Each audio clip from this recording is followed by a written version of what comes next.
오늘 첫 순서로 이제 불화의 비밀에 대해서 발표를 해주실 자연스님을 앞으로 모시도록 하겠습니다. 큰 박수 부탁드립니다. 자연스님께서는 이제 동국대학교 철학과와 불교학과를 졸업하시고 동국대학교 불교학과와 성균관대학교 동양철학과에서 석사학위를 받으셨습니다. 또 성균관대학교 동양철학과와 동국대학교 미술사학과 그리고 고려대학교 철학과와 동국대학교 역사교육과에서 박사학위를 취득하셔서 제가 알기로 국내에서 가장 많은 박사학위를 가지고 계신 분으로 알고 있습니다. 그리고 동국대학교 미술학과 박사과정을 수료하셨습니다. 그리고 동국대학교 교양교육원 강의교수와 능인대학원 대학교 교수를 역임하셨고 현재는 중앙승가대학교 불교학부 문화재 전공 교수로 재직 중이십니다. 그리고 또한 이제 대한불교 조계종 월정사 교무국장, 조계종 교육아싸리, 불교신문 논설위원, 한국불교학회 법인이사, 강원도 문화재 전문위원, 울산 영평선언 원장 등을 맡고 계십니다. 그리고 학진 등재지에 140여 편의 그 논문을 수록하셨으며 그 책도 이제 지금 이제 우수 도서로 지정된 것만 이제 소개를 시켜드리는데 제가 알기로 몇십 권을 쓰신 걸로 알고 있습니다. 그래서 그 우수 도서만 이제 간략히 소개를 드리면은 불교 미술 사상 사론으로 학술원 우수 학술 도서로 이제 지정되셨으며 사찰의 상징 세계에는 문광부 우수 교양 도서, 그리고 붓다 순례는 세종도서 교양 부분 우수 도서, 그리고 스님의 비밀은 세종도서 교양 부분 우수 도서, 그리고 불화의 비밀 오늘 이제 발표를 해주실 불화의 비밀 역시 이제 세종도서 교양 부분 우수 도서로 선정이 되셔서 총 이제 36권의 저서를 출간하셨습니다. 뜨거운 박수로 자연스레 맞아주시기 바랍니다. 자, 우리나라 뭐 그림, 전 세계적인 그림, 그럼 라스트 몽골극화, 그 다음에 우리 방구장각화 이런 얘기들 다 책에서 그런 얘기들부터 시작해서요. 왜 사람들이 그림을 그리게 되는가, 그 다음에 바디 페인팅 이런 얘기부터 쭉 해서 이제 들어가는 거예요. 그런데 이제 불교 그림 중에서는 가장 오래된 게 사실 이 고구려 장천 이호군에 있는 예불도라고 하는 거고요. 저는 맨 처음에 이 그림 보고 되게 재밌었습니다.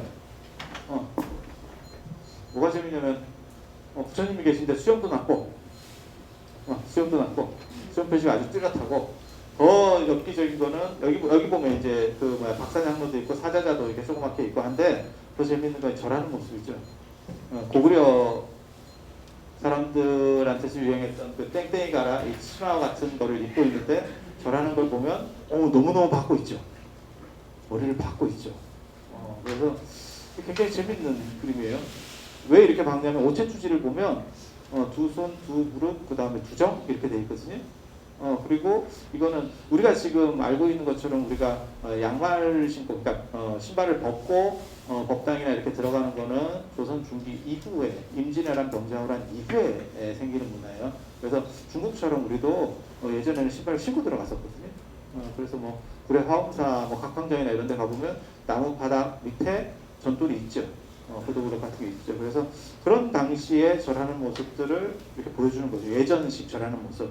그래서 요즘은 사실 스님들 처음 와가지고 행자교육 받고 이러면 개구리같이 납작 엎드리려 하는데 사실은 그거 아닙니다. 이런 게 더 원인에 가까운 절이에요. 그리고 이게 이슬람도 이런 비슷한 식으로 절을 하죠. 그래서 절하는 모습의 옛날 모습이 잘 그림으로 있는 그림이 좋은 것 중에 하나는 말로 하는 것보다 확 옵니다. 경기 끝입니다. 이런 거 하나 나오면. 그리고 이 그림과 관련된 또 신기한 이야기들이 많이 있습니다. 이 그림을 결국 모모 선생이 뛰어와서 한국으로 반입을 했죠. 덕분에 중국에서 난리가 났고 이걸 띄는데 가담한 사람이 사형도 당하고 하는 에피소드가 있습니다. 그런데 다 하기는 좀. 자, 이건 이제 고려불화 정도가 돼야 이제 눈에 들어오기 시작합니다. 고려불화의 가장 큰 특징 중에 하나는 이단 구조. 이단 구조. 여러 가지 특징들이 있는데요. 그냥 가장 쉬운 거 말씀드리면 이단 구조. 그래서 누가 높은 분이고 누가 낮은 사람인지 크기뿐만이 아니고 위아래로도 그냥 배열을 한 거죠. 절대 맘먹지 못하게. 시선만 딱 봐도 이거는 지금 지장보살도인데 지장보살 한 분이나 이 밑에 있는 권속들 다 합친 거나 거의 비슷할 정도의 크기. 그래서 이제 주대종소법이라고 하는 건데요. 그러니까 메인은 크게, 그 다음에 찍기다시는 작게 뭐 이렇게 그리는 건데 그것뿐만이 아니고 이렇게. 그래서 이제는 이 고려 시대까지는 뭘 의미하는 거냐면 신분제, 수출한 신분제 사회였구나. 그래서 절대 이철 사람은 위로 올라갈 수 없구나 라는 거를 보여주는 그런 그림이라고 보시면 돼요. 여기도 지금 무릎까지밖에 안 하죠. 보살들이 앉아있는 부처님보다 서있는 보살이 작죠. 그리고 사실 이 그림은 굉장히 재밌는 그림입니다. 처음에 제가 이 그림을 봤을 때 너무너무 놀랐던 그림. 부처님하고 지장보살이 대등한 크기로. 보살이 원래 부처님 대비 이 정도 크기밖에 안 되는데 대등한 크기로 1대1로 다이다이를 긋는, 이게 엄청난 사건입니다. 저거는 유교의 약진이라고 하는 걸 알 수 있는, 유교가 강조되면서 지장보살이 엄청나게 활동력이 넓어지거든요. 그리고 실제로 조선 불화에 보면 거의 대부분의 지장보살이 나옵니다. 그래서 요번에도 지금 신과 함께 유행하는 게 그 영화에서는 지장보살이 안 나왔지만 웹툰에 보면 지장보살이 나옵니다. 여러분들이 뭐 지금 이렇게 연령대를 보면 웹툰 보실 그런 건 아닌 것 같긴 한데 웹툰이라는 게 있습니다. 그 정도만 하고. 그래서 지장보살이 강세를 보이기 시작하는 모습을 눈으로 단적으로 볼 수 있는 이게 그런 굉장히 놀라운 그림이고요. 그냥 지나가는 길 하나 보여드리는 거고요. 조선시대가 되면 부처님을 중심으로, 크기는 훨씬 큰데 부처님 중심으로 전체가 감싸고 있죠. 그래서 원형 구조입니다. 2단 구조가 아니고 원형 구조예요. 그래서 조선을 근세라고 얘기할 수 있는 것 중에 하나가 뭐냐면 중세 고려 시대 때까지는 귀족 사회, 신분에 의해서 딱 결정이 되는 거예요. 태생에 의해서, 핏줄에 의해서. 그런데 양반이라고 하는 거는 귀족하고 다르죠. 양반이라고 하는 후천적 자격이죠. 자격. 그래서 3대가 양반적이 없으면 양반이 아니죠. 아무리 뭐 위에 조상이 양반이어도 사실은 뭐 양반은 아닌 거죠. 그러니까 뭐라고 생각하시면 되냐면 오늘 지금 김여정 내려왔잖아요. 김여정은 귀족이에요. 혈통만 가지고 귀족이에요. 근데 우리 아버지가 대통령, 이방카는 귀족은 아니죠.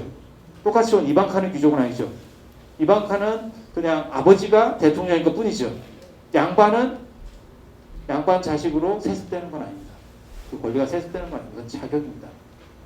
아버지가 판사라고 해서 자식이 판사가 아니고, 뭐 아버지가 의사라고 해서 자식이 의사가 아닌 것처럼. 그래서 3대가 옥당에 못 들어가면 양반 쪽에서 박탈된다라고 하는 게 있어요. 그래서 이중환의 택리 같은 데 보면 전라도나 저기 이북 쪽에는 양반 한 명도 없다, 이런 얘기들을 표현을 써놓죠.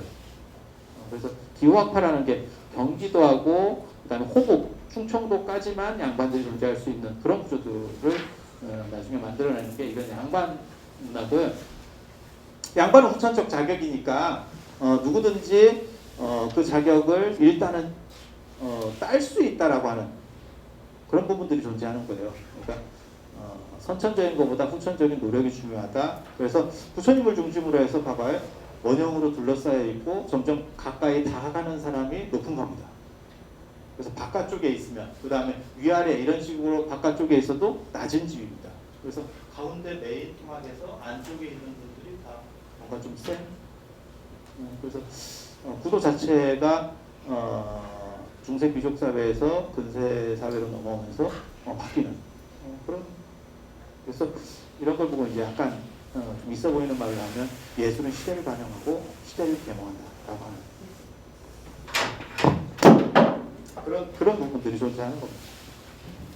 그래서 이 책의 가장 큰 특징 중에 하나가 전체 이렇게 초를 잡아가지고요, 이걸 음영 처리를 해가지고 여기 보시면 넘버를 다 매겼죠. 그래서 이게 누구 이렇게 제가 이 책 그 서문에 그렇게 써놨습니다.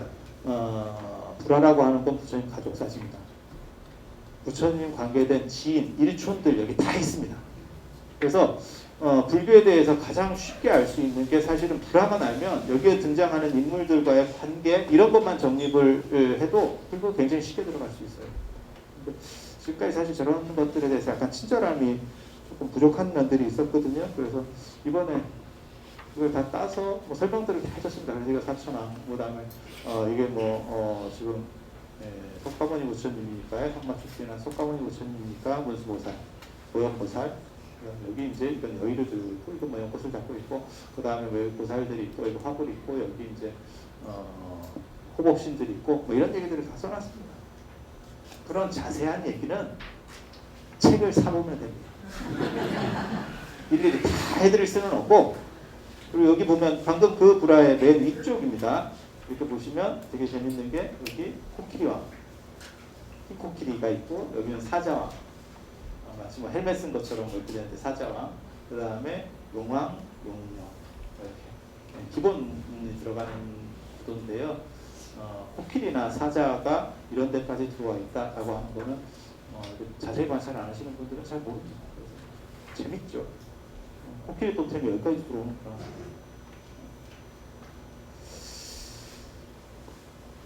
그래서 이제 또 불화와 관련돼서 재밌는 게 제석전 범천이 도대체 왼쪽이냐 오른쪽이냐, 부처님 왼쪽에 있는 게 제석천이냐 오른쪽에 있는 게 범천이냐 뭐 제석천이냐 이런 것 때문에 굉장히 복잡한 문제를 안고 있습니다. 그래서 이 책에서 처음으로 그거를 해소하려고 시도를 했습니다.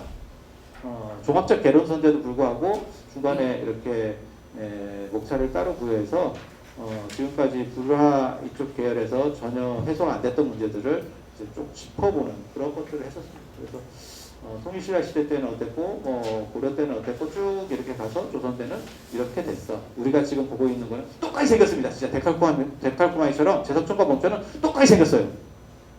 그래서 누가 제석천인지 누가 범천인지를 몰라요. 여러분도 한번 생각해 보세요. 제석천이 부천이 왼쪽에 있을까요? 범천이 왼쪽에 있을까요? 인도 문화로 보면 오른쪽에 있는 사람이 넘버 2거든요. 근데 동아시아 문화로 넘어오면 왼쪽에 있는 사람이 넘버 2입니다. 그런데 가만히 보시면 제석천이 센 것 같기는 한데 범천이 위에 있죠. 이게 좀 애매하죠. 누가 넘버 2의 자리로 가야 되는지 애매하죠. 그래서 그 부분이 사실 오랜 숙제 중에 하나였었어요. 그래서 그거를 한번 긁어준 그런, 이렇게 그냥 이거 표로 나중에 맨 마지막에 정리해 준 거고요. 내용은 뭐 많습니다. 그리고 또 불화와 관련돼서 굉장히 큰 문제가 하나 있어요.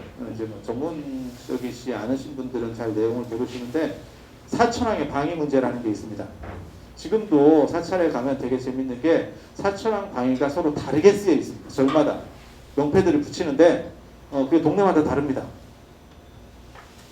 그래서 그게 지금 공부하는 사람이 두 파로 갈라져가지고 사천왕이 보통 일반적으로 가장 많은 거는 부처님을 중심으로 동남, 서북 이렇게 간다라고 하는 거거든요.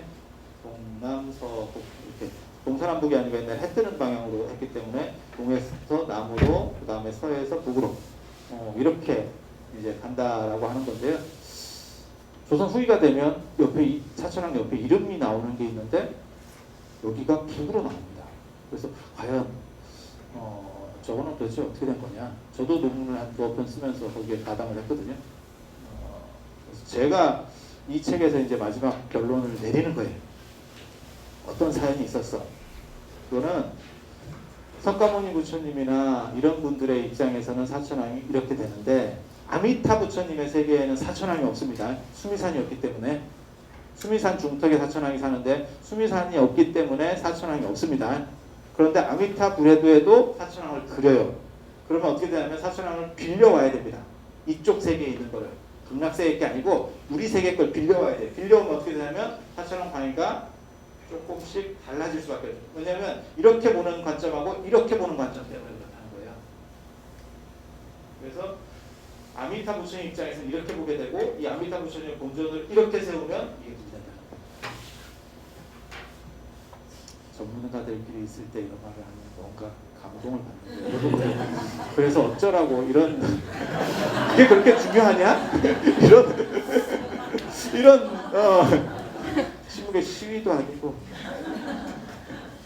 이거 굉장히 창의적인 생각이에요. 제가 진짜 맨날 며칠 동안 이렇게 사천왕을 그려놓고 표를 그려놓고 이쪽 쪼가리 놓고 이렇게 배치하고 저렇게 배치하고 계속 의상대사 그 법성계 포즈를 맞추듯이 이 짓 해가지고 하루아침에 깨달음을 얻고. 지금 장하세요? 예.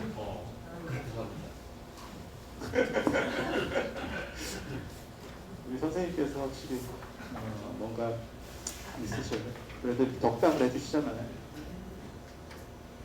그리고 요즘 신과 함께, 제가 또 신과 함께 전문입니다. 신과 함께에 대한 모든 스토리가 저 책에 나옵니다. 시황도에 대한 분석. 그래서 그런 얘기들, 시황도에 대한 얘기를 조금 해드리고요.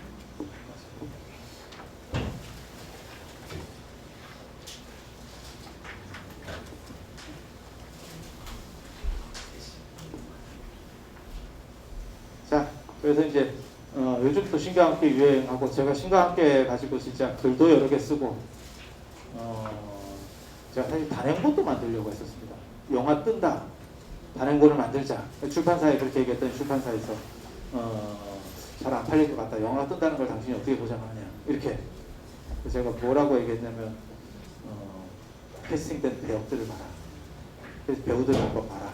이거 100% 뜬다. 800만 이상이다. 제가 여름부터 예고를 했습니다. 그리고 원고를 줬는데 안 한답니다. 그래서 제가 뭐라고 얘기했냐면 한번 걷어먹고 치면 된다. 물 들어왔을 때, 사람들 관심 있을 때 한번 쫙 팔아먹고 걷자. 끝내 안 됐어요. 끝내 안 됐어요. 근데 지금 이제 김영사에서 갑자기 뛰어들어서 만들자고. 그래서 또 작업 중에 있습니다. 지금 한 2탄 나옵니다. 2탄. 8월에 2탄이 나옵니다. 신과학에 관련된 얘기를 해드리면 10대왕 아시다시피 인도 출신은 염라대왕밖에 없고 나머지는 다 이제 붙어서 들어오게 되는 거고요. 원래는 7번까지 제를 지내는 거 아시잖아요. 그리고 태산대왕이 재밌는 사람입니다. 원래 태산부고 티끌모아 태산, 갈피리 태산, 하이리 태산, 걱정이 태산, 태산이 높다 하되 하늘 아래에 양사원 이런 것처럼 도교에서는 태산에 염라대왕 같은 사람이 있다고 생각했어요. 그게 이제 불교 쪽으로 편입되는 겁니다. 그래서 7번째. 염라대왕은 가장 메인이기 때문에 정중앙이라고 할 수 있는 5번째로 들어가는 거예요. 5번째도 되고 6번째도 똑같지 않습니까? 중앙 아닙니까? 홀수잖아요. 그래서 염라대왕이 들어가는 거고, 그 다음에 태산대왕이 7번째. 그리고 동아시아로 넘어오게 되니까 이 49제설 말고 뭐가 있냐면 백일, 소상, 대상이 있죠. 사실 유교 같은 경우는 사후 의례가 분명하지 않습니다. 그래서 사후 의례가 어떻게 맞춰져 있냐면요, 삶의 의례하고 똑같이 맞춰져 있어요. 그래서 생일이 곧 기일이고, 백일이 백제를 지내는 거고, 그 다음에 돌이 소상이고, 3살 되면 대상. 3살이라고 하는 게 뭔 의미가 있나? 이렇게 생각하는데, 논어에 보면 그렇게 나오죠. 공자가 뭐라고 얘기하냐면, 왜 3년상을 지냈는지 알아? 염유라고 하는 사람이 1년상으로 줄이면 되는 거 아닙니까? 공자 10대자 중에 하나가 이렇게 얘기했을 때 공자가 뭐라고 얘기하냐면 3살 정도는 돼야 사람으로서의 이러한 기본적인 정도를 갖출 수 있어서, 그래서 천하 통규로 3년상이 일반이 돼 있는데 저놈은 싸가지가 없어 라고 뒷담화를 하는 그런 대목이 나옵니다. 그래서 3년상이라고 하는 게 3살 동안 양육된 거에 대한 보답이에요. 그래서 부모님이 나에게 3년 동안 양육해 주신 거를 내가 갚는다라는 개념이에요. 그래서 정확하게 이렇게 맞춰져 있어요. 이 얘기는 사후세계, 그리고 상식적인 거 한 가지 가르쳐 드릴게요. 요즘 자꾸 제사 지낼 때 돌아가신 안날 지내거든요. 전날 돌아가신 날 지내는 겁니다. 전부 헛제사 됩니다. 제가 그걸 계속 얘기를 해줘도 요즘 그거를 잘 모르시는 분들이 있어요. 상식적으로 알아주세요.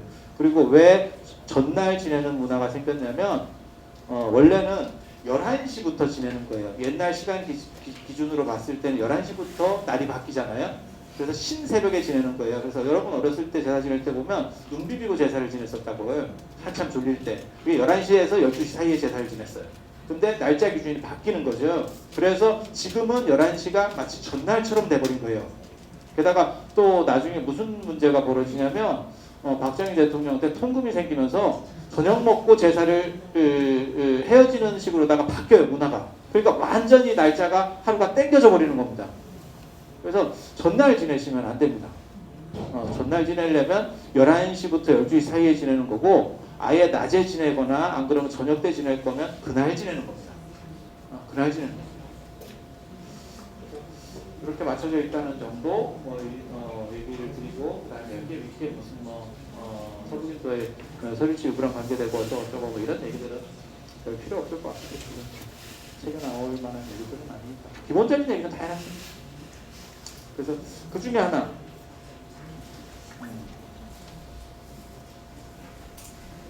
이제 맨 처음에 사람이 죽으면 그냥 요즘은 신과학계가 뜨니까 기본적인 거 조금만 가르쳐 드릴게요. 맨 처음에 사람이 죽으면 이제 진강대왕한테 사천산 넘어서 죽은 사람들이 가는 사천산을 넘어서 진강대왕한테 가고 그 다음에 초강대왕이라고 해서 삼도천을 건넙니다. 그게 이제 황천이라고도 하고 황천이라고 하는 거는 사실은 중국 황하에 있는 하나의 지명 중에 하나예요. 근데 그 삼도천이라고 하는 세 군데 건너는 나루목이 있어서 삼도천이라고 해요. 그래서 다리로 건너는 사람도 있고 다리가 놔져 있어요. 다리로 건너는 사람도 있고 또 하나는 이제 배 타고 건너는 경우도 있고 그래서 그때 노자를 쓰는 겁니다. 그래서 여러분들 그 입에다가 이렇게 노자 물려주잖아요. 옛날에 그 염할 때 보면 그게 거기서 쓰는 거예요. 노자 구슬이 그 뱃삭을 쓰는 거고 그 다음에 나쁜 짓을 많이 하는 사람은 그냥 수영해서 건너게 알아서 건너게 이렇게. 그리고 그 삼도천 앞에 가면 의령수라고 하는 나무가 있고 타리파하고 현이홍이라는 노파 부부가 있어요. 그래서 그 타리파가 여자인데 할머니인데 옷을 벗기고 그 다음에 현이홍이 그 나무에다가 의령수에다가 그 옷을 걸어준다. 그러니까 수의 입혀봐야 얼마 못 입습니다. 거기서 벗깁니다. 그래서 벗기고 그래서 비싼 거 할 필요가 없어요. 그래서 거기서 벗기고 딱 올려 나무에 걸면 그 나무가 그 죄의 무게를 잰다는 거예요. 그리고 그때 기억은 다 잊어버립니다. 기억은 잊어버립니다. 옛날에 그 드라마 도깨비 보면 차 한잔 마시면 다 잃어버리는 거 있잖아요. 실제로는 옷 벗고 여기 있는 거예요. 그게 원래 스토리는 그렇게 되는 겁니다. 그리고 이제 지장보살도 나올 때 그런 얘기를 제가 썼는데요. 지장보살 때 특히 애들이 나와요. 애들이 나오는데 애들은 그러니까는 이게 두 가지 관점이 있습니다. 신이 인간을 만든다는 기독교나 이슬람적 관점에서는 애기들은 천사일 수 있고 그 다음에 세례만 받으면 천국에 갈 수 있어요. 이유가 뭐냐면 죄를 지은 게 없잖아요. 그러니까 빵으로 얘기하면 갓 나온 신제품이에요. 우리는 지금 한참 묵은 빵들 사가있는 이제 곰팡이도 좀 쓸고 지금 이렇게 돼 있는 상황이고 그래서 불교식으로 말하면 업식이 무거운 거예요. 천국에 가기가 어려운 상황이 되는 거고 그래서 어린이라고 높이고 어린이날을 만든 게 다 기독교잖아요. 소파 방정한 그런 쪽이 다 기독교 문화 쪽에서 이렇게 나오는 거잖아요. 그래서 사실 천진불 이런 얘기들은 불교적으로는 맞는 얘기 아닙니다. 불교에는 업식이 있어서 윤회해서 나온 거고 어렸을 때 죽으면 그걸 닦지도 못해요. 닦을 기회도 없어. 그리고 삼도천을 못 건넙니다. 그리고 예전에 어려서 죽으면 그걸 그냥 감회장해버리고 끝납니다. 묘를 제대로 쓰는 게 아니에요. 그래서 걔네는 억울하게 구천을 떠돌게 되는 상황이 되고 그래서 무당들 중에는 세탄이라고 해서 그 애기 귀신 들어오는 경우들도 상당히 있어요. 그래서 동자신 모시는 그런 거 잘 모르세요? 휘파람 소리 이렇게 싹 하고 그다음에 거기 가보면 이렇게 사탕 같은 거만 있고 이런 거거든요. 동자신 뭐 이런 거 있어요.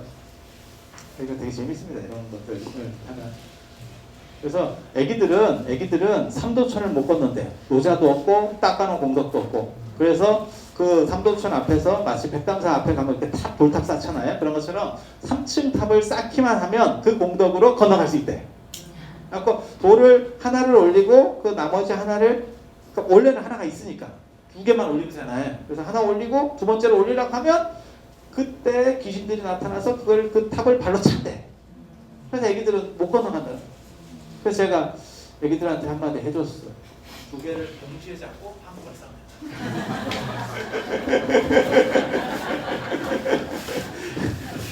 왜 그렇게 여러분도 잘 배워두세요. 그게 다 기술.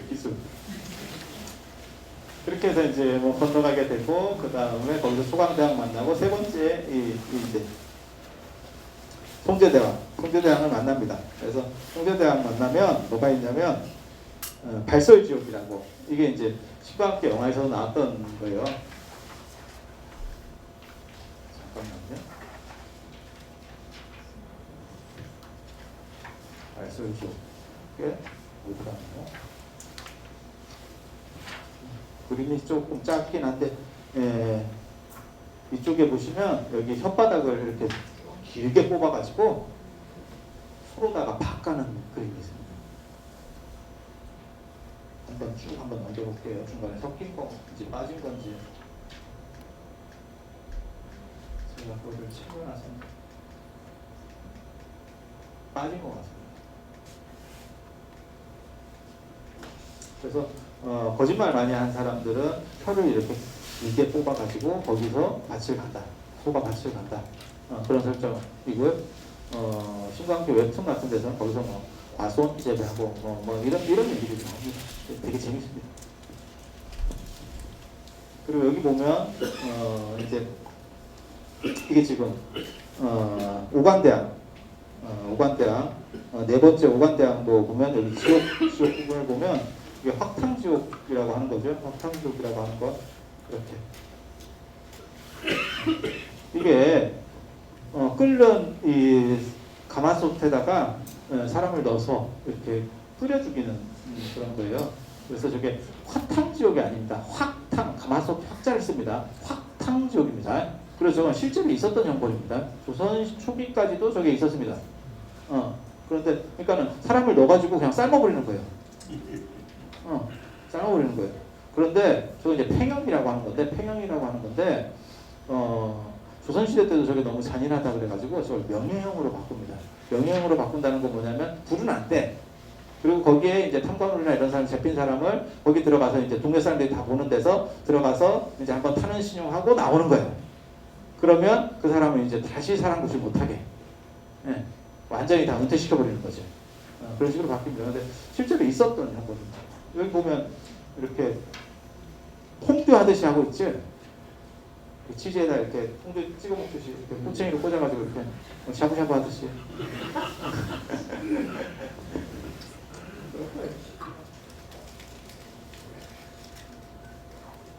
그 다음에 여기 이제 염라대왕은 이제 뭐 치부책을 쓰고 있다 어떤 하는데 이렇게 보시면 밑에 지옥 이제 얘기를 보면 이건 이제 충마지옥이라고 해가지고요. 이거 디들방아로 이렇게 넣고 봉이로다가 이렇게 찢는 거죠. 근데 이 등을 보면 되게 재밌습니다. 이렇게 울룩불룩한 게 보이십니까? 등에 꼭사같이. 옛날에 이거 왜 울룩불룩한지 아세요? 네? 옛날에 저거 뭐야 디들방아 저런 거 안 해보셨어요? 해릉스님 육조단경에 보면 나오잖아요. 해릉스님이 돌을 등에다가 치고 방아를 찢잖아요. 그게 왜 그러냐면 디들방아 할 때 무게 늘리려고 하는 거예요. 무게가 높아져야 이게 효율적으로 올라가죠. 큰 거를 들었다 놨다 할 수 있잖아요. 그래서 그 얘기예요. 이 안에 지금 돌 같은 게 들어있는 겁니다. 그래서 등이 이렇게 울룩불룩. 신기하지 않아요? 뭐 반응을 좀 보여주세요. 그런 거예요, 그런 거. 그래서 돌절 이게 지금 이렇게 톱니바퀴 같은 절구로다가 이렇게 사람을 찍고 있는 그렇게 해서 올리는. 그러니까 옛날에 우리가 했었던 방식을 가지고 모사해서 그림을 그리는 겁니다. 그래서 그림이라는 게 재밌는 거예요. 왜냐하면 인간이라고 하는 게 자기가 보고 아는 걸 가지고 거기서 플러스 알파로 상상을 할 수 있는 거지 전혀 없는 걸 가지고 상상하지 못해요. 그래서 그런 거 있잖아요. 코스모스 그 책에 보면 그런 얘기 나오잖아요. 칼 세이건이 뭐라고 얘기하냐면 외계인이 있다는 거는 자기는 뭐 확신한다는 거예요. 단 외계인이 존재한다고 해도 우리같이 생기진 않았을 거다. 우리가 상상하는 거의 모든 외계인은 만화 둘리에 나오는 꼴뚜기 외계인 말고는 거의 인간의 형태에서 변형되는 겁니다. 그런데 칼 세이건은 뭐라고 얘기하는 거냐면 진화체가 다르면 전혀 다른 모습의 외계인은 존재할 거다. 라고 얘기를 해요. 단 그거를 인간은 상상할 수 없어요. 그러니까 신도 그렇고 다 우리가 상상할 때 이렇게 보면 우리가 알고 있는 인간의 모습이거나 동물하고 인간하고 합작 뭐 이런 정도를 가지고 만드는 거예요. 그래서 보지 않은 걸 가지고는 전혀 얘기할 수가 없어요. 그래서 이런 내용들을 잘 분석해 보면 옛날 사람들이 어떻게 살았는지에 대한 것들도 다 나옵니다. 그리고 여기 보면 업경대, 이게 그 유명한 업경대예요. 업경대, 염라대왕이 이렇게 비춰본다는 업경대인데 잘 안 보이시겠지만 이 거울 속에 뭐가 보이냐면 이게 지금 머리를 갖다가 상투를 잡고 죄인을 이렇게 끌어서 저 거울에 비치는 겁니다. 여기 지금 물 끓고 지금 상투를 잡아서. 그래서 제가 이걸 보고 뭐라고 얘기했냐면 스님들은 절대 어깨문대에 비춰질 일이 없다. 스님들은 면제다. 이게 상투가 이게 머리가 길면 불리해. 딱 하니까 여기 지금 뭐가 나오냐면 소를 도살하는 그림입니다. 도끼로 소의 머리를 내려치는 그림입니다. 그러니까 예전에는 살생이 사람 죽이는 건 별로 없으니까 가장 큰 살생이라고 할 수 있는 게 소 죽이는 거. 그리고 도끼로 이마를 쳐서 죽였죠. 그런 거 아십니까? 그죠? 그렇게 한 거예요. 그걸 그 모습을 지금 표현하는 거예요. 그래서 지옥의 옥졸들을 보면 되게 재밌는 구조가 나오는 게 뭐냐면 우두하고 마두 형성이 나옵니다. 소머리, 그 다음에 저 말머리. 예, 그래서 그렇게 나오는 건 뭐냐면 내가 너한테 죽었지 이제 지옥에 가면 상황 역전이야. 이런 거예요. 이런 거. 자, 그 다음에 6번째 변성대왕도. 이거 보면 지옥은 어떻게 되냐면 이게 칼산지옥입니다. 이쪽에 창으로다가 이제 찔러가지고 이제 넣으려고 그러는 거. 여기는 상투하고 이 상투가 문제라니까. 상투하고 다리 잡고 지금 던지거든요. 칼산으로 지금 던지고 있죠. 이렇게 다리 잡고 한쪽 다리 잡고. 스님들도 이 지옥에는 못 간다니까. 잡을 게 있는 거죠. 그리고 여기 이제 창 이렇게 보시면 이게 옛날 포졸들이 많이 들고 있는 그 창이잖아요. 혹시 저런 창 이름 뭔지 아세요? 네? 삼지창. 포세이돈의 삼지창. 저 당파라고 하는 요리입니다. 당파라고 하는. 그래서 이런 거 하면 사실 그런 옛날 이름들을 다 알아야 돼요. 별로 쓸모는 없는데 책 쓸 때 쓰는 거죠. 책하고 논문 쓸 때. 그냥 일반인들한테 얘기할 때 삼지창이 확 옵니다. 이렇게 던지는데 여기 보면 칼산지옥이거든요. 신과함께서도 칼산지옥이 나옵니다. 그런데 칼산지옥하고 검수지옥을 사람들이 착각을 해요. 칼산지옥, 검수지옥이 다르거든요. 지옥이 144개가 있습니다. 제가 책에다 다 종류까지 다 적어놨어요. 그래서 어떻게 하는 건지 다. 그래서 제가 사실 농담 삼아 제가 그런 얘기를 하는데 제가 제절에서는 저희 신도분들한테 그런 얘기도 해요. 저보다 먼저 죽으면 딴 데 가지 마라. 가만히 있으면 내가 죽을 때까지만 기다리면 내가 길 다 안다. 나 길 다 안다. 사후세계 내비게이션이 내 머릿속에 있다. 144개 지옥 있어요. 144개 지옥 있어요. 근데 이게 이제 칼산이라고 하는 건 칼이 쫙 박혀있는 산이라는 뜻이에요. 검수지옥이라고 하는 거는 나무가 있는데 칼날이 나뭇잎으로 되어 있는 겁니다. 근데 검수지옥은 누가 가는 거냐면요. 이게 이 불교의 지옥관이 굉장히 재밌습니다. 굉장히 재밌는 게 지옥은 자기가 만들어서 가는 거예요. 선택해서 가는 거예요. 지가 좋아서 가는 거예요. 기독교나 이슬람에서는 심판에 의해서 가는 거고 불교는 사실 지 업식에 끌려서 가는 거예요. 그래서 애우기 심한 사람은 애우기 심한 수행도주경 같은 데 보면 뭐라고 나오냐면 애우기 심한 사람이 이렇게 딱 보면 나무 끝에 이제 칼날들이 이렇게 쫙 있는 거예요. 나뭇잎이 전부 칼날로 되어 있는 거예요. 면도칼 같이 되어 있는데 맨 위에 이게 애우기 심한 남자라고 생각해 보세요. 그러면 자기 이상형 여자가 옷 벗고 그 위에 올라가 있대. 여자는 반대로 생각하면 돼. 그러면 그거를 어떻게 해보려고 올라간다는 거예요. 나무를 끼워서. 그러면 그 칼날 나뭇잎들이 밑으로 쫙 내려온다 이렇게 방향이. 그러면 그걸 다 베가지고 베는 과정에서도 애욕이 있으니까 올라간다는 거예요. 그래서 올라가면 순식간에 이동을 해서 그 여자가 땅 밑으로 내려와 있대. 그리고 내려가려고 그러면 칼날이 위로 쫙 올라간다는 거예요. 그래서 업식이 정화될 때까지 계속 시지프스의 신화처럼 왔다 갔다 하고 있다는 거예요. 그래서 참 재밌는 거죠. 왜냐하면 한 번만 생각해 보세요. 그 사람이 애욕을 떨치면 그 지옥은 무효화되는 거예요. 작용을 안 하는 거예요. 그렇잖아요. 그래서 지옥관이라는 게 불교의 지옥관이 상당히 재밌습니다. 그런 얘기를 막 길게 해드리면 재미는 있는데 계속 하기는 그러니까. 자 이제 마지막에 오도전륜대왕 그림입니다. 그 밑에 보면 되게 재밌어요. 이게 이제 지옥문에서 사람들이 하나씩 나오는 거고 실제로 지장보살은 제 9번째까지만 지장보살이 등장합니다. 10번째는 이제 경기가 끝나기 때문에 지장보살이 등장하지 않습니다. 9번째는 강력한 위력으로 지장보살이 등장합니다. 지장보살이 뭔지 아시죠? 역할이, 지옥에서 역할이. 웹툰에서도 그렇게 나오죠. 국선 변호사. 최고의 국선 변호사. 지장보살이죠. 대형 노펌을 가지고 있는 거죠. 지장보살이. 최강의 노펌. 김앤장, 뭐 이런 거죠. 사후세계의 김앤장 리더. 그래서 여기 되면 이제 지옥문에서부터 나오는데 이 앞에 보면요. 가죽이 굉장히 많습니다. 가죽 벗겨놓은 게. 동물 가죽들이 많아요. 근데 잘 보이실지 모르겠는데 지금 화면이 좀 그래서 잘 보이시면 여기 보면 이렇게 반쯤 말이 돼 있어요. 여기 사람 끌고 가는 거고 사람 끌고 맞춰보는 거예요. 한 손에는 가죽을 들고 한 손에는 사람을 들고 이 죄인하고 맞춰보는 이 사람이 이 가죽 쓰는 게 맞습니까? 지금 이러는 거예요. 그리고 여기 보면 반쯤 말로 돼 있어요. 씌워가지고 말을 만들고 있는 거예요. 지금 동물로 되는 거예요. 이게 지금. 그리고 여기 보면 이게 이제 윤회판이 막 돌아가는 거고 그 다음에 위에 이게 염라대왕 타시고 이제 여기서는 그냥 이제 야차로 나오는데 원래는 이게 티베트 불교 쪽에서는 저기 염라대왕으로 나왔다. 칼라차크라고해서 그렇게 해서 위로다가 쭉 연기들이 이렇게 올라가거든요. 그러면 여기 지금 가죽 말머리로 됐죠? 지금 말이 반쯤 됐죠? 제가 어떤 보살님한테 그랬어요. 이 그림을 보여주면서 보살님은 말이 되지는 않겠다. 내가 이렇게 왜? 그 양반이 살이 많았었어. 저 가죽이 맞는 게 없을 것 같다. 이렇게 얘기했는데 그랬더니 그 양반이 스스로 뭐라 했냐면 하마 가죽 씌우면 어떻게 해요? 그래서 체급이 안 맞을 것 같다.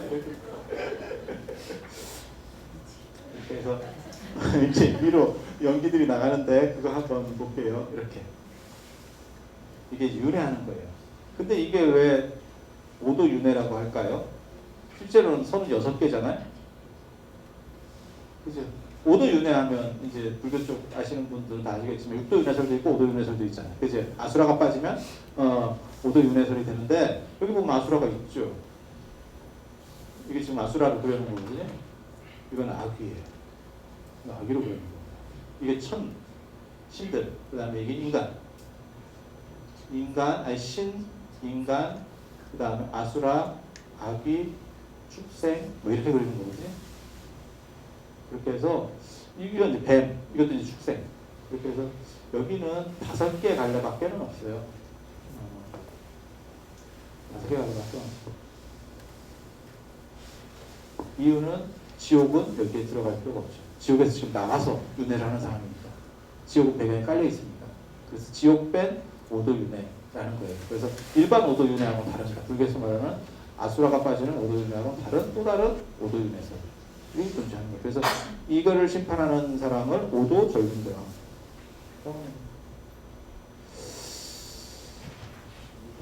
그리고 이제 불교 그림 이제 팔상도 중에서 하나 제가 가지고 나왔는데요. 굉장히 재밌습니다. 팔상도는 뭐 스토리가 많거든요. 스토리가 굉장히 많은데 그 중에 하나 부처님께서 깨달음을 얻으시는 제목이고요. 잘 안 보여서 그런데 이게 지금 마왕궁이 약간 무너지는 거예요. 그래서 그 꿈을 이 왕궁에서 누군가 꾸고 있는 거예요. 그 마왕이에요. 부처님이 성도하시려고 하니까. 그래서 왜 그렇지? 이렇게 해서 지금 군대를 끌고 내려와서 이쪽으로 지금 와서 문제가 벌어지는 이시동도법이라고 해서요. 불안은 이렇게 구름이나 나무 같은 걸로 이렇게 가려져 있으면 다 시점이 달라요. 한 장면 안에 여러 시점들이 들어가 있거든요. 이 그림을 보면 되게 재밌습니다. 지금 이게 정병이거든요. 금지 정병. 그 다음에 여기에다가 지금 줄을 묶어가지고 계속 당기려고 하는 뭔가 모습들이 보이죠. 부처님께서 뭐라고 말씀하시는 거냐면 또 마군들이 귀찮게 하니까 당신이 쓰시는 정병 사실 부처님 6년 고행하실 때 정병도 없었어요. 그런데 이제 나중에 이제 스토리는 그렇게 나가는 거예요. 정병을 앞에다가 딱 하나 놓고 이런 식으로 지금 불똥 물듯이 이런 식으로 놓고 아 됐고 나는 됐고 내 물병 하나만 네가 움직이면 내가 지는 걸로 해줄게. 수험생이 그렇게 나옵니다. 이거 지는 걸로 해줄게. 그러니까 줄 매달아 가지고 모든 마왕이 땡기는데 그 전병 하나도 못 움직였다 라고 하는 거예요. 그 얘기는 뭐냐면 게임도 안 된다. 부처님하고 마왕하고는 뭐 대등 관계가 아니고 마군 전체가 합쳐도 게임도 안 된다 라고 하는 얘기를 하는 거거든요. 힌두교에서도 그런 식 얘기를 하죠. 카일라스산 악마 라바나가 쉬바신을 이기려고 할 때 쉬바를 못 이기니까 카일라스산을 들어서 엎어버리려고 합니다. 그때 쉬바신은 어떻게 하고 있냐면 그 부인이 파르바티거든요. 파르바티의 가슴을 만지면서 찌찌를 그 굉장히 재밌는 도상이거든요. 옆으로 등 뒤로 넣어서 찌찌를 만져요. 자기 마누라 찌찌를 이렇게 만지면서 그러니까 딴짓하고 있는 거예요. 그러니까 악마가 밑에서 지금 막 나를 해치려고 하는데 딴짓하고 있는 거예요. 그리고 밑에서 막 이게 뽀글뽀글 하니까 발가락 하나로 엄지발가락 하나 싹 눌렀대. 그러니까 밑에서 짜부가 됐다는 거예요. 그 인도식 비유 방법들입니다. 그러니까 게임이 안 된다는 뜻이죠. 악마라고 하는 거는 쉬바신하고는 발가락 하나 정도밖에 안 되는 거. 부처님은 뭐라는 표현을 지금 이 부처님 생애에서 뭐가 나오냐면 물병 하나도 못 움직이는 놈. 부처님은 둘째치고 물병 하나도 못 움직이는 놈이라고 하는 게 나오는 거고, 그렇게 해서 못 움직이게 되니까 이게 악마입니다. 그러니까 하늘에서 떨어지고 있죠. 거꾸로 지금 전도돼서. 그래서 이제 패배하는 되는이고, 이렇게 패배하니까 지옥 중에서 제일 아까 나왔었죠. 확탕지옥. 여기로 부처님 빛이 들어가면서 이 온천을 식혀주고 있죠. 그래서 이거 보면 요 지옥 속에 있다가 부처님에 대해서 생각하면서 부처님 덕분에 우리가 살았다라고 하면서 지금 합장하고 있죠. 그래서 이런 재밌는 그림들이에요. 이런 그림 스토리들에 대한 이야기들. 그리고 이 책에서는 지금 제가 뭘 해놨냐면 각 그림들을 범주별로 다 묶었어요. 지금까지 사실 이게 아시겠지만 전체 개론서 만드는 게 제일 어렵습니다. 전체를 다 다뤄야 되고 그걸 어떻게 묶을 거냐, 그 다음에 시대 구분을 어떻게 할 거냐, 그 다음에 시대에서 따른 양식 차이들을 어떻게 얘기할 거냐. 그래서 내용적인 부분하고 양식적인 부분하고 그 다음에 시대 부분하고 그걸 다 표하고 그 다음에 그런 걸 통해서 잘 드러나도록 다 묶어놨습니다. 그래서 제가 사실 이 책 만들 때도 그런 얘기를 했었거든요. 이 책 잘 안 팔릴 거다. 잘 안 팔릴 거다. 이렇게 두껍고 이런 책이 쉽게 팔리지는 않는다. 출판시장 얘기 들어보셨어요? 매년 당군일의 최악이다. 매년 그 얘기를 해. 출판사 하는 사람들이. 그래서 제가 그 얘기를 몇 번 듣고 제가 뭐라 그러냐면 당군이 송신스럽다. 당군 좀 그만해라. 이랬는데 이런 책이 쉽게 팔리는 책은 아니에요. 그래서 제가 뭐라 그랬냐면 그렇지만 이 책은 계속 팔릴 책이다. 한 번만 만들면 이쪽 시장 수요가 계속 존재하거든요. 그리고 지금 대학 쪽에 제가 지금 그 전체 개론서도 하나 만들까 싶어요. 그리고 문화재나 미술에 대한 전체 개론서도 하나 한 권으로 만들까 싶거든요. 사실 대학에 그게 있거든요. 교양 과목 같은 데서 사실 그런 것들이 있는데 쓸 교재도 없어요. 책도 없고. 불교도 지금 난리가 났고요. 이 미술사 쪽은 아예 책이 없었고 처음부터. 그러니까 제가 지금 만들어 가고 있는 거고, 불교 쪽도 요즘 뭐 책이 없죠. 책이 아예 읽으려도 책이 없죠. 그래서 교재 선택하는 것도 굉장히 힘들죠. 참 안 나옵니다. 그냥 에세이 같은 거나 계속 팔리고 있는 거예요. 제가 그런 얘기하거든요. 제가 36권 하고 36권 책을 만들었고 개중 제가 잘 파는 사람입니다. 저보다 잘 파는 사람 몇 없습니다. 그런데 제가 36권 다 합쳐도 혜민 스님한테 안 돼. 혜민 스님 한 권한테 안 돼. 한 권한테 안 돼. 근데 여러분이 생각해 보셔야 될 게 뭐가 있냐면, 제가 그 얘기도 했었어요. 내가 선에 대한 개론서도 꼭 써보고 싶다. 내가 선 전공자로서 선에 대해서 책 하나도 없는 거예요. 개론서라고 할 만한 게 거의 없어요. 선에 대한 개론서도 한번 써보고 싶다. 근데 출판사에서 다 말렸다고. 안 팔린다. 그래서 선하는 사람들이 있는데 라고 하니까 뭐라고 그쪽에서 대답하냐면 선하는 사람은 선을 한다. 책을 보는 게 아니고 그래도 한 권 정도는 봐야 될 거 아니냐. 그 한 권도 보지 않는다. 그럼 그 사람들이 사는 건 뭐냐? 그냥 그 달달한 말, 그러니까 헬리징 같은 책은 보는 거예요. 그런 거는 사지만 사실 어느 정도 학술적인 가치가 있는 책들은 지금 전혀 안 팔리고 시장 자체가 완전히 전멸했습니다. 전멸했습니다. 그래서 불교 공부하시는 분들이 사실 어떤 의미에서는 좀 의무감으로라도 사주는 부분들이 조금은 있으면 좋다는 생각을 해요. 아니 제가 책 팔아먹으려고 얘기하는 게 아니고 제 책을 얘기하는 게 아니고 그렇지 않으면 학술서가 나올 수가 없습니다. 그리고 스님들은 지금 해민 스님이 팔아먹은 뒤부터 다 뭐 만나면 전부 에세이를 써요. 전부 에세이를 써요. 근데 여러분들이 아시는지 모르겠는데 에세이는 사실은 출판사에서 절반 이상을 손을 댑니다. 책 내용이. 전문가가 붙어요. 뭔 얘기인지 아시겠어요? 그래서 여러분들이 물론 불교가 시장이 굉장히 적어요. 그래서 저 같은 경우도 이런 책 낼 때마다 이게 입문서론에 절대 불교서적으로 안 냅니다. 올릴 때 그쪽으로 안 올립니다. 왜? 불교 쪽에는요. 책을 사야 될 분들이 5, 60대인데 5, 60대는 노안이라서 책을 못 봐요. 그러면 스님들이 사느냐? 스님들은 사인해서 보내라 그래. 내가 사인해서 보내줘야 돼. 택배비까지 내 돈으로. 절대 안 사. 시장 자체가 없어 아예. 그러니까 참 존재하지 않아. 그래서 그나마 저는 작업들을 좀 빨리 하니까 이런 부분들이 있는데 여러분들이 좀 이해를 하셔서 어느 정도라도 돌릴 수 있게 제가 사실 원하는 거는 그거예요. 출판비라도 회수될 수 있게 출판사가 뭐 인세가 돌아오고 이게 다 필요 없고 출판사가 회수될 수 있게라도 해줘야 다음 사람이 또 만든다는 거예요. 근데 탄원 스님도 그런 말씀하셨거든요. 백채 건물 짓는 것보다 공부 가르치는 게 이게 더 중요하다고. 근데 책이 무너지면 디디고 올라갈 방법이 없어요. 우리 후속 세대들이. 네. 그러니까 공부하려는 사람이 존재해. 없어. 아예. 없어. 그래서 사실 큰 절들이 막 늘어나고 불사되는 거 보면 막 그게 막 몇십억, 몇백억 규모들이 있는데 사실 이쪽이 너무 이렇게 극단적으로 갈리는 거예요.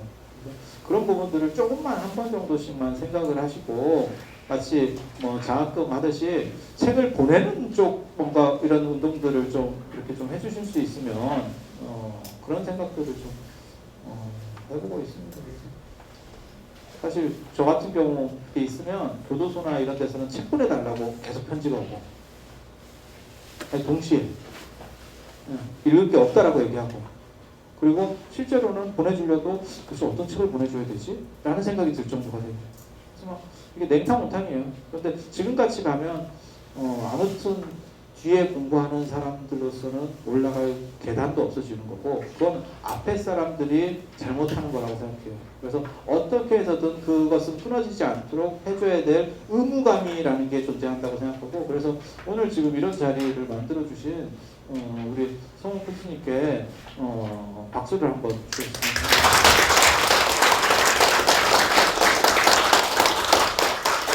저는 시간이 다 됐습니다. 그래서 이상 마치고 이제 다음 분에게 마이크를 넘기도록 하겠습니다. 예, 감사합니다. 질문을 좀 받아.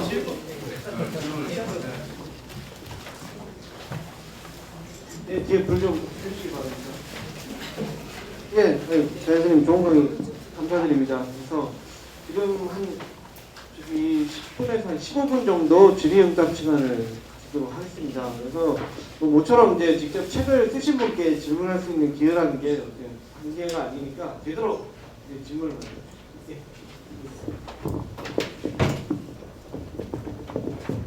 같은 불교학을 해도 전공이 다를 경우에는 하여간 전혀 모릅니다. 오늘 아주 재미있게 이렇게 들었습니다. 그리고 불교학이 할 일이 너무 많구나 하는 것도 새삼 느꼈고요. 하나 여쭤볼 게 지금 한국 불화에 대해서 설명해 주셨는데 혹시 중국이나 일본 불화하고 뭐 차이가 있나 모르겠습니다. 지금 그런 뭐 지장도든지 뭐 이런 문제에서 왜냐하면 이 사원 같은 경우에도 우리 사찰은 다 한옥으로 있지만은 그 인도 무슨 미얀마 사찰도 전혀 다르거든요.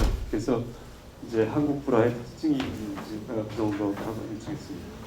예, 당연히 뭐 아시겠지만 전파 경로로 봤을 때 중국 영향은 받게 되는 거고요. 지금 이런 불화도 중국 책에서 나오는 섭씨응화 원류사적이라고 하는 게 있어요. 그게 뭐에 영향을 주냐면 석고상절 판화가 있습니다. 그쪽에 영향을 주고 그것이 채색화되는 게 이런 그림들이에요. 그래서 영향관계는 뭐 분명하고요. 그런데 그렇지만 우리 안에 어떤 특수성으로 지금 방금 말씀하신 것처럼 똑같은 한옥 비슷하게 건축이 돼도 우리가 그런 얘기 하거든요. 똑같이 동아시아 삼국이 동양 삼국이 빨간색을 좋아한다. 하지만 중국은 진짜 빨간색을 좋아하고 우리는 약간 팥색 같은 걸 좋아하고 일본은 주 홍색 같은 그러니까 신사에 가면 굉장히 밝은 빨간색을 좋아해요. 그래서 약간 다릅니다.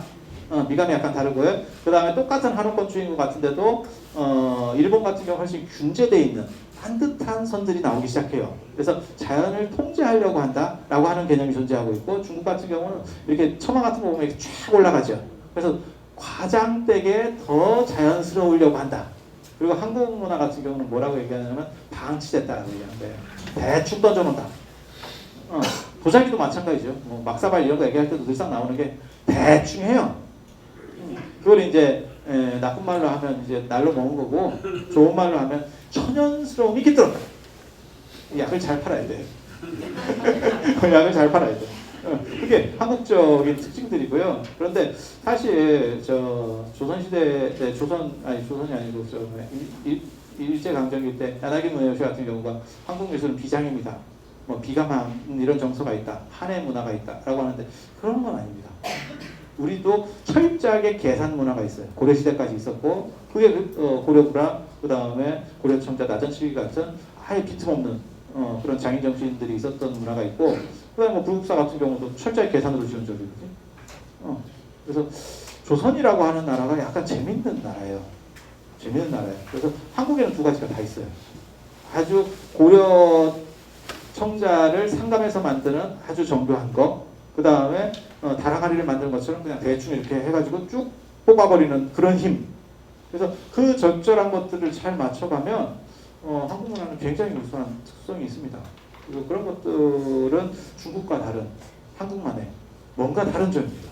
마치 우리가 2000년 월드컵 때 뭐 불구랑만으로 전 세계를 한번 놀라게 했던 것처럼 전부 막 이렇게 떼거리로 움직이는 그래서 그런 특수성은 존재합니다. 근데 그런 거를 다 밝혀낼 수 있느냐?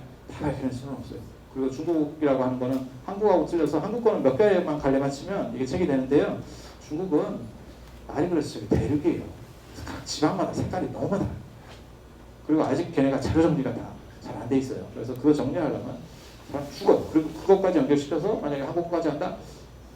제가 그 전에 죽습니다.